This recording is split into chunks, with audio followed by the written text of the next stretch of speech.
few characters in gaming have sparked as much division as Abby from The Last of Us Part 2. To some, she single-handedly ruined the franchise. To others, she's what made the sequel unforgettable. In this video, we're diving back into Neil Druckmann's world to settle the debate. Is Abby a well-written character, or something far more complicated? By the end, I want to answer two key questions. Not just is Abby a good character, but should she have existed in the story at all?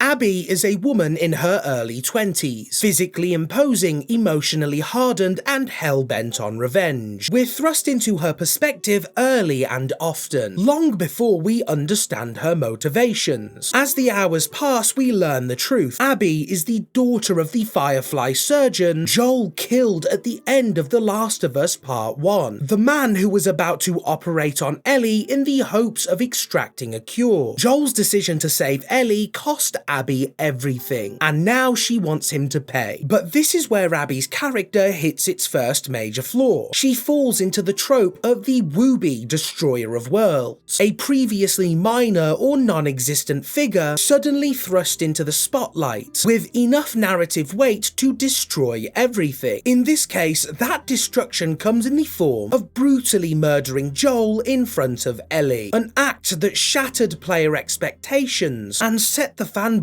on fire. This video isn't about debating who was morally right, though for what it's worth, I do believe Joel made the right call. And if someone killed my parent, I'd probably be just as furious as Abby. The issue isn't with what she does, it's with how the narrative frames her afterwards. Over time, the story subtly shifts to position Abby as the more righteous figure, the one who finds redemption and a reason to live, while Ellie is left spiraling into obsession and self-destruction. That imbalance is where the problem begins. After getting her revenge, Abby more or less moves on with her life. She navigates her messy relationship with Owen, plays fetch with dogs, and settles into moments that feel oddly wholesome, given the brutality we've just witnessed. But things start to shift when she meets Lev and Yara. Suddenly, the woman who brutally murdered Joel, a beloved father figure to many players, is being framed as a Joel herself. And to be fair, Abby is an extraordinarily compelling character. Through her bond with Lev, she becomes someone we subconsciously begin to root for. She's well written, emotionally complex, and tragically human. Her gameplay sections feel almost nostalgic, echoing Part 1 as we guide her through intense fights and stunning apocalyptic backdrops, all driven by her newfound need to protect. We're given spaces of safety and memory throughout her portions, none more visually comforting or emotionally resonant than the aquarium. It stands out as one of the most serene and symbolically rich locations in the entire story. There's nothing inherently wrong with Abby's arc. In fact, I'd say it's great. The issue arises when you compare it to Ellie's, because while Abby gets a full redemption journey, Ellie's story feels stunted. Her arc is defined almost entirely by vengeance. She grows colder, more erratic, and increasingly unlikable. She kills a pregnant woman by accident. She slaughters a dog in cold blood. Her relationships unravel, and her character, once rich with moral ambiguity and emotional nuance, is boiled down to a single unrelenting lesson: revenge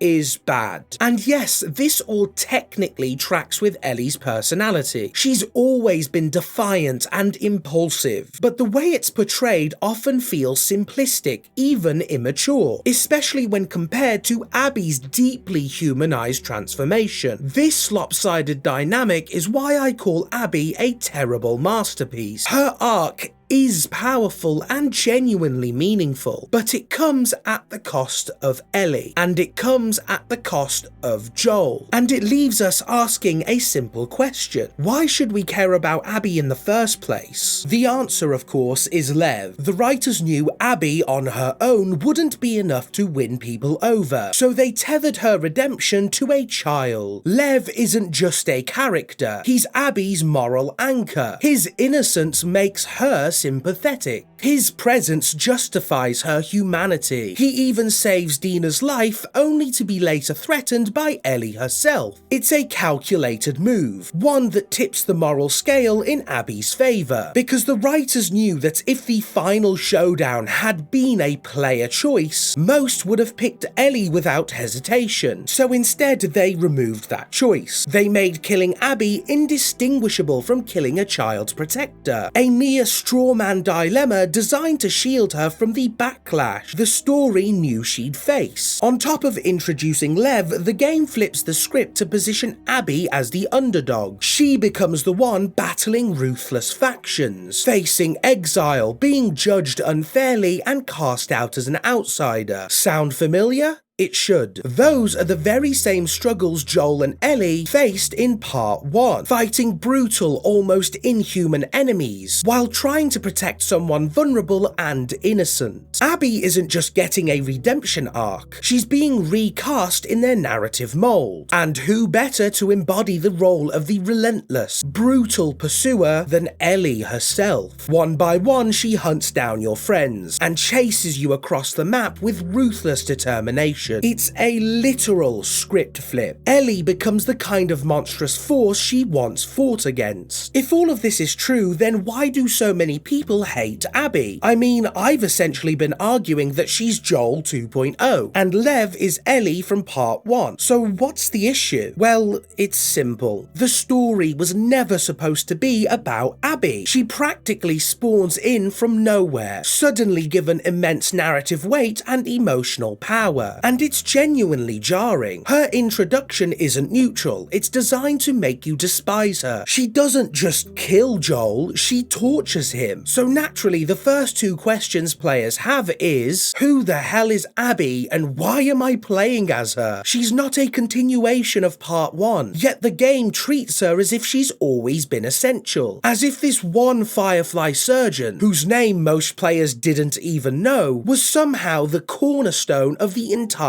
saga. The problem is, during that 7-year gap between games, fans wanted to see the story of Ellie and Joel, not a postscript about Ellie dealing with the fallout of a plot that for many people already felt resolved. And as I played, I kept asking myself, is this really the best they could come up with out of every possible direction? And that, right there, is the kill shot. Out of 1,000 possible scripts for Part 2, would you really pick the one where a previously irrelevant character shows up, murders the beloved protagonist, and then the game spends the next 10 hours trying to make you feel sorry for her? Probably not. You'd more likely pick something like, I don't know, Ellie and Joel defend Jackson and Joel dies heroically. Yeah, that's sappy, but it's coherent, emotionally earned, and grounded in what the first game built. Because no matter how well written Abby is, her insertion into the story will always be a problem, and unfortunately, her exit is just as baffling. Out of pure coincidence, Abby, the daughter of a Firefly, ends up reconnecting with the Fireflies and taking Lev to them, but before that, she's captured by a new faction, starved, beaten, and literally crucified. Ellie finds her in this broken state, and instead of killing her, which was her entire purpose for being there, she unties her. She lets her walk to the boats, then for no reason suddenly decides she does want to fight her, only to then last second decide she doesn't want to kill her after all. This mere minutes after she threatened to murder a 13-year-old. Ellie returns home to nothing. Dina's gone, Joel's gone, and the only way she had left to remember him, playing the guitar, is stripped from her too, taken by the very violence she refused to let go of. Then roll credits. It's not just divisive, it's narratively disorienting. Confusing not because it's complex, but because it feels like the writers bent over backwards to justify a character they knew most players would never accept. I'll never be the person who says Abby is a bad character, because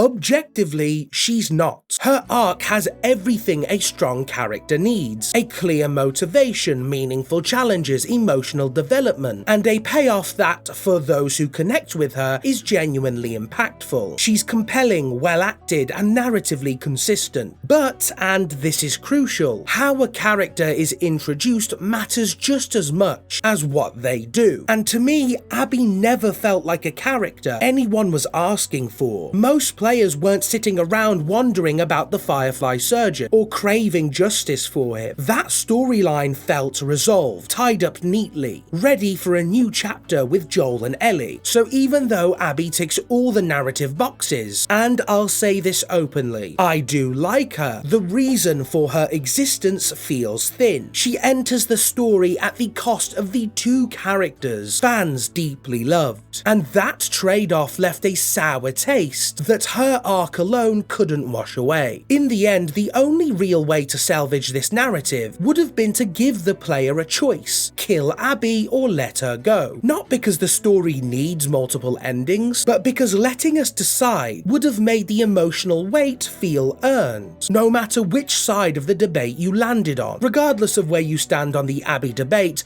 one thing's clear: the writers cared about her, and they did everything they could to make her work. And while they hit most of their goals, their biggest failure was never answering the most important question: why should she have existed in a Joel and Ellie story in the first place? Shout out to my amazing members: Gog, Wizard Elf, Eternal Canadian, Fresh Pokemon Hunter, Rossmo, and Bear. You guys are genuinely amazing, thank you so much. And of course, a huge shout out to you for watching, and I hope I can keep bringing you content that you love. Thank you.